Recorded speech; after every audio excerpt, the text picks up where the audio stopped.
Episode 10. Ancaman Raka. Semua mata tertuju pada satu hal, yaitu Eriska. Entah kenapa tiba-tiba Eriska merubah penampilannya yang dulu menjadi sedikit tertutup. Sudah tidak ada lagi make up tebal dan menor. Warna rambut yang duluan coklat berubah menjadi hitam kembali. Dan yang paling menonjol adalah seragam yang digunakan Eriska sudah tidak ketat dan seksi lagi. Semuanya yang ada pada diri Eriska benar-benar berubah menjadi begitu indah. Raka melongo. Menganga tidak percaya jika cewek yang lewat di depan saat ini adalah Eriska. Cewek yang dulu suka mengejarnya. Bahkan kini Eriska sama sekali tidak mau menoleh ke arahnya. Apakah Eriska tidak melihatnya berdiri di situ? Sedangkan Eriska sendiri tidak peduli dengan tatapan orang-orang itu. Dia bahkan tidak melirik Raka sama sekali meskipun Eriska tahu Raka ada di sana. Parfum Raka yang begitu familiar di hidung Eriska sudah cukup untuk membuktikan keberadaan cowok tersebut. Rizka. Niken berlari menghampiri sahabatnya yang tampil beda itu. Astaga, ini beneran lo kan? Kok beda banget sih? Lo jadi tambah cantik, ujar Niken berseru senang. Iya, emangnya beda ya? Gue pengen ngerubah penampilan aja, ujar Eriska tertawa kecil. Dan hal itu tidak luput dari pandangan siswa-siswi yang ada di sana. Ya beda banget lah, lo tuh tambah cantik kalau pakaiannya kayak gini. Dan dandan lo juga gak menor. Pokoknya yang kalau kayak gini lo tuh kelihatan elegan, jawab Niken. Eriska hanya mengangguk dan tersenyum kecil. Dia juga merasa nyaman kalau memakai seragam yang longgar seperti ini. Bahkan dia memiliki banyak waktu untuk bisa sarapan dibandingkan yang dulu ketika dia masih dibutakan cintanya pada Raka. Eriska membutuhkan waktu yang tidak sedikit hanya untuk mengaplikasikan makeup yang nanti akan membuat wajahnya seperti orang tua. Bahkan Eriska memilih masak sendiri untuk dibawa ke sekolah demi Raka.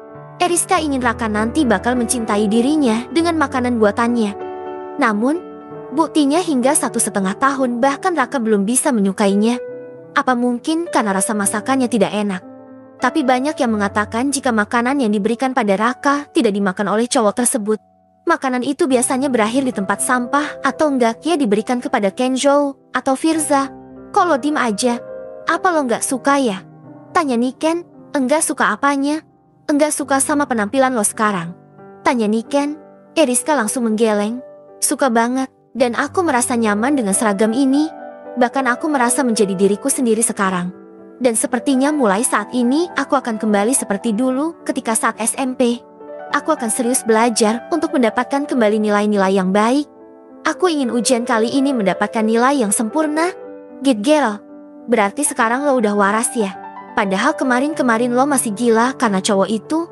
Udah, nggak usah nyebutin nama dia lagi. Gue mau belajar move on. Mungkin juga gue selama ini salah karena memaksakan Raka cinta sama gue. Dan gue tahu kalau cinta itu tidak boleh dipaksakan. Yang ada nanti kita bakalan hidup susah nggak bahagia jika memaksa seseorang untuk mencintai kita, ujar Eriska.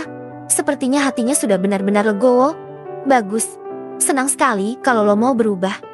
Tapi sebenarnya apa sih yang membuat lo tiba-tiba ingin berubah seperti ini? Apa ini ada hubungannya sama Raka yang kemarin nyariin lo? Eriska. Dua cewek itu terkejut ketika mendengar suara bariton keras dari arah belakang yang memanggil nama Eriska. Niken menoleh, tetapi tidak dengan Eriska. Entah kenapa mendengar Raka menyebut namanya membuat Eriska jadi teringat di gudang belakang sekolah. Niken, ayo pergi. Eriska menarik tangan Niken dan berjalan cepat. Raka yang melihat hal itu pun membelalakan matanya. Kenapa Eriska malah berlari saat dia memanggilnya? Sebenarnya apa yang terjadi dengan cewek itu? Apa dia takut kalau Raka akan mengancamnya? Sial. Raka langsung mengejar Eriska dan hal itu tidak luput dari pandangan semua orang. Bagi Raka dia ingin ngomong sesuatu kepada cewek itu masalah gudang belakang sekolah. Raka tidak ingin Eriska membocorkan masalah itu kepada semua orang. Tentu dia akan sangat malu jika reputasinya menjadi buruk. Raka sadar akan hal itu. Dia juga sudah memutuskan untuk membuat perjanjian dengan Eriska asalkan cewek itu tidak membocorkan aibnya. Rizka, tunggu. Raka berhasil mencekal tangan Eriska dan menarik wanita itu sampai mendekat ke arahnya. Mata mereka bertemu. Raka bisa melihat wajah Eriska dari dekat. Wajah tanpa makeup menyeramkan yang selama ini dipakai cewek itu. Karena bagi Raka Eriska memang menyeramkan dengan sabda menor dengan lipstik merah menyala. Namun, saat ini yang tengah Raka lihat adalah sosok bidadari cantik dengan wajah polos natural. Jantung Raka tiba-tiba berdegup kencang hanya dengan melihat wajah Eriska yang tanpa makeup seperti biasanya. Sedangkan Eriska hampir saja terpesona dan jatuh ke dalam jurang yang dalam lagi hanya dengan kegantengannya wajah Raka yang memang sangat ganteng itu. Eriska tiba-tiba merasa jijik saat bayangan sekelebat itu muncul. Bayangan saat bibir Raka mencium Norin. Lepasin! Raka terkejut ketika Eriska berontak.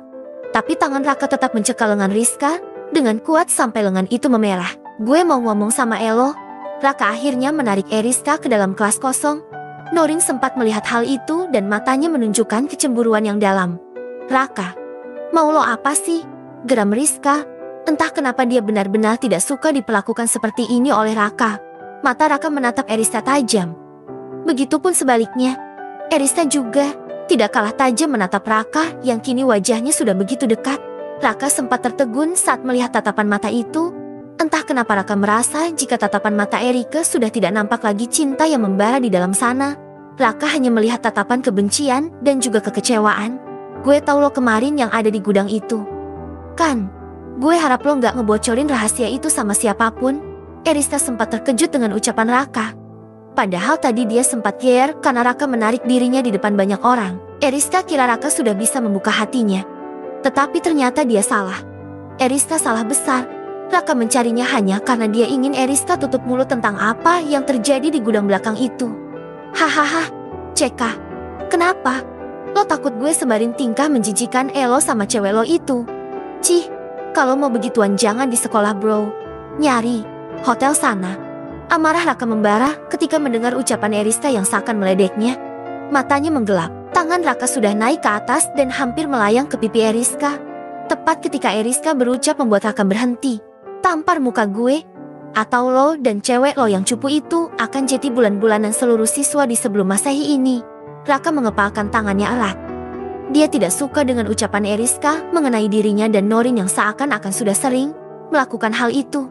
Sepertinya dia harus bisa membuat Eriska tutup mulut dengan cara lain. Oke, sekarang apa yang lo inginkan dari gue? Biar lo tutup mulut. Eriska memutar bola matanya jengah.